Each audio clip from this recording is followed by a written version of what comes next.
My wife cheated on me with our business partner and stole $200, $0 from our joint account, then falsely sued me for alimony and property division. Now I'm fighting in court, and I just found out she's been secretly planning to sell our family home to cover her debts. I never thought I'd be the guy to get blindsided like this, but here I am, staring at my phone in disbelief, trying to process what I just found out. Honestly, I don't even know how I got here. How I went from trusting my wife, Emily, to feeling like I've been living with a stranger, a liar. The craziest part, the whole thing started with just a little gut feeling, something nagging at me for months, and I finally decided to dig a little deeper. Turns out that gut feeling was right. Emily had been cheating on me with our business partner, Jake, and she stole $200, $0 from our joint account. Yeah, I know, it's a lot to wrap my head around. Our marriage wasn't perfect, but I thought we had a solid foundation. We'd been together for over 10 years, built a life, a business, a home. We had plans, dreams of retiring, early, traveling, maybe buying a bigger house. But all that, it's crumbling now. The signs were subtle at first. Emily's been distant, more secretive with her phone, always quick to dismiss when I asked if something was wrong. She'd snap at me for no reason, accuse me of being paranoid. I brushed it off, thinking maybe she was stressed with work or the kids. We have 2 kids, little ones, and I always thought that was enough reason for her to be a little edgy. But then I started noticing her spending more time away from home, and her stories about where she was going didn't add up. One night, I decided to check our bank account. I had a feeling something was off, and I wanted to be sure. I pulled out my laptop and logged into our online banking. That's when I saw it, an unauthorized transfer of $200, $0 to an account I didn't recognize. My stomach dropped. I froze. I couldn't believe it. That money was supposed to be for our future, for the kids' college fund, for our retirement. Instead, it was gone, siphoned out by someone I trusted more than anyone in this world, my wife. I stared at the screen, trying to make sense of it, then looked at the transfer details. It was made by Emily herself from her phone just days ago. I confronted her the next morning. I was furious, trembling with rage and betrayal. I showed her the bank statement, and her face went white. She tried to brush it off, said it was a mistake, that maybe I was seeing things, that she had no idea where the money went, that she'd never steal from me or the kids. She threw a fit, started crying, saying I was accusing her without proof, that I was paranoid and jealous. But I had proof, and I wasn't backing down. I told her I knew she was cheating on me, that she'd been with Jake, our business partner, because I'd caught her texting him late at night and I'd seen the messages. She denied it at first, then broke down and admitted everything. Said she was unhappy, bored, and Jake was just there for her. It hit me like a punch in the gut. The woman I loved, the woman I trusted with everything, had been lying to me, cheating on me and stealing from us all. Along the worst part, she lied so easily, spun this web of bullshit that I almost believed her at first. But I didn't. I saw through it. I knew there was more, so much more. I felt betrayed, humiliated, and angry. How could she do this? How could she lie to my face, steal our money, and then have the nerve to pretend everything was fine? I was enraged, but also deeply hurt. I thought about all the moments we shared, the plans we made, the future I thought was secure. Now that future was shattered. That night I couldn't sleep. I kept replaying everything in my head, her lies, her betrayal, the stolen money. I felt sick. I felt broken. And I knew I couldn't just let this go. I had to figure out what to do next. I started researching how to confront her, how to protect myself legally, how to get my money back. But more than anything, I was trying to understand how the woman I married could turn into this person, this thief, this liar, this cheat. It was like waking up in someone else's nightmare. I was stuck between rage and despair, and I knew I had to act fast if I wanted to salvage what was left of my life. The next few days were a whirlwind of chaos. I couldn't focus on work, couldn't sleep, and kept replaying everything I'd uncovered. I felt like I was living in some twisted nightmare. Emily's lies kept echoing in my head, how she'd always been so charming, so loving in public, but behind closed doors she was planning her escape, stealing our savings and hiding her affair with Jake. I started digging into her phone, her emails, anything that might give me more answers. Honestly, I just wanted to understand how deep this rabbit hole went. What I found was even worse than I expected. Emily had been secretly planning to sell our family home, our biggest asset, just to cover her debts and somehow fund her new life with Jake. I discovered emails where she was talking with a real estate agent, discussing listing the house. She'd been doing this behind my back for weeks, maybe months. She'd even manipulated the kids into thinking everything was fine, that she was just stressed with work. She kept her affair hidden so well, I almost doubted myself. But now I knew the truth. She was actively trying to cut me out, to erase me from her life. My mind was racing. I couldn't believe she'd gone this far. And the thing that made it worse, she was still acting like the innocent victim.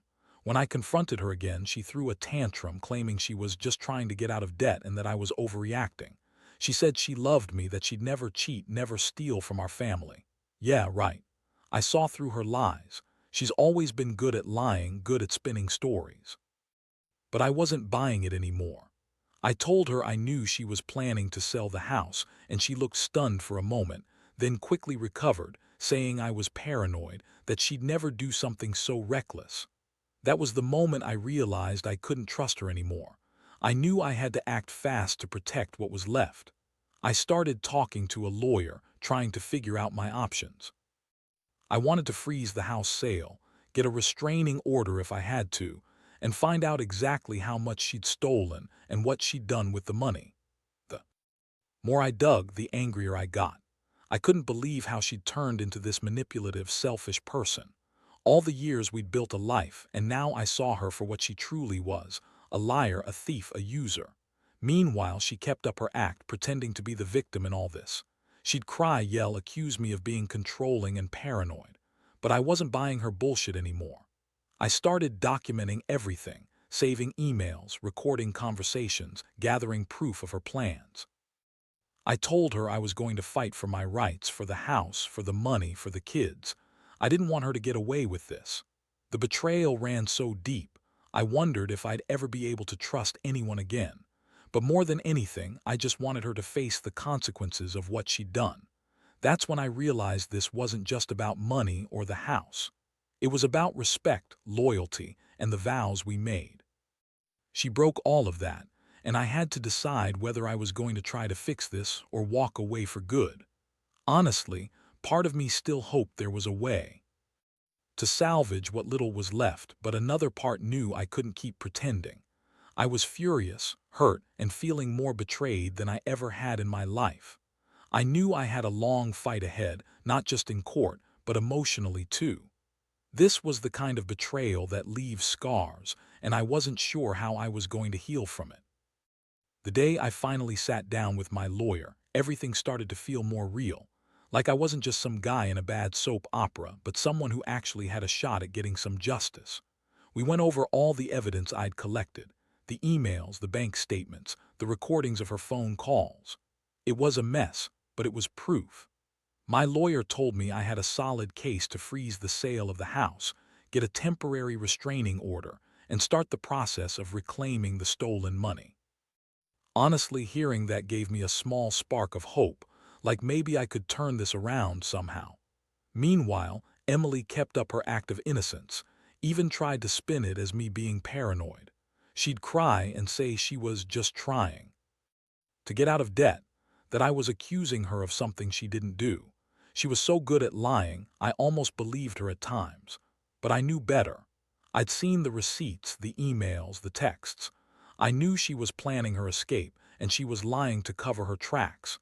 It was infuriating how she could put on this innocent face while secretly plotting to sell our home and run off with Jake and the money. I started to realize that her entire persona was a mask. She was a bitchy, manipulative woman who'd do anything to get what she wanted. She lied, cheated, stolen, and now she was trying to make me look like the crazy one. That's when I decided I needed to fight back harder. I contacted a forensic accountant to trace the money she stole, and I hired a private investigator to dig into her recent activities. I knew she had debts she was hiding, and I suspected Jake was involved in more than just an affair. There was a web of lies, and I was determined to unravel it all. The most shocking thing I discovered was that she'd been secretly meeting with the real estate agent behind my back. She'd been trying to set up the sale of the house, our family home, without my knowledge. I couldn't believe she'd go that far, selling the place where our kids grew up, just to cover her debts. I felt sick thinking about her so willing to throw everything away for some quick cash. I also found out she'd been secretly taking money from our joint account for months, small withdrawals here and there, enough to make me suspicious but not enough to catch her immediately. She'd been planning her escape for a long time. That night I confronted her again. I laid out all the evidence, told her I knew about the house sale, about her debts, about her affair with Jake. Her face twisted with anger and defiance. She yelled and accused me of invading her privacy, of not trusting her, of being controlling. She told me I had no right to interfere in her life, that I was just jealous and insecure. I told her she was a liar, a thief, and a manipulator. Her eyes flashed with rage as she spat back that I was just a jealous, paranoid husband who couldn't handle losing control. I could see she was trying to gaslight me, make me doubt what I knew was true, but I didn't let her. I was done playing her game. In the days that followed, I started taking legal action. I filed for a court order to freeze the sale of the house, to protect it from being sold behind my back. I also formally demanded the return of the stolen money, $200, that she'd taken without my permission. Meanwhile, I kept gathering evidence, more emails, more recordings, trying to build a case strong enough to keep her from walking away with everything. It was a brutal process, but I knew I couldn't let her get away with it. I thought about the life we were supposed to have, the dreams she'd shattered, and I felt a mixture of anger and sadness. Deep down, I wondered how someone I loved could become this person, a thief, a liar, a manipulator. I kept asking myself if I'd missed the signs, if I'd been blind to what was happening right under my nose. But I also knew that I was not going to let her destroy what little I had left. I had to fight for my rights, for my children, for the truth, even if it meant going through hell in court. I was determined to expose her, to make her face the consequences of her actions. And I knew that no matter what, I'd survive this. I had to. The court date finally arrived after what felt like an eternity. I was nervous, but I knew I had done everything I could to prepare. My lawyer presented all the evidence, bank statements, emails, the proof of her plans to sell the house, the recordings. Emily showed up looking smug, trying to act like I was the crazy one. She threw around accusations, claiming I was controlling and paranoid, that I was just upset because she'd been unhappy and needed to find herself. But none of that mattered. The judge listened carefully to both sides, and it was clear I had a strong case. When the judge granted the temporary order to freeze the house sale and issued a restraining order against Emily trying to take any further money or assets, I felt a small wave of relief. It wasn't over yet, but at least I had some breathing room. I was finally starting to see a way out of this mess, but Emily wasn't done. She continued her barrage of lies, claiming I was trying to ruin her, that I was just a jealous control freak. She even accused me of cheating on her, trying to twist everything around. It was pathetic, really.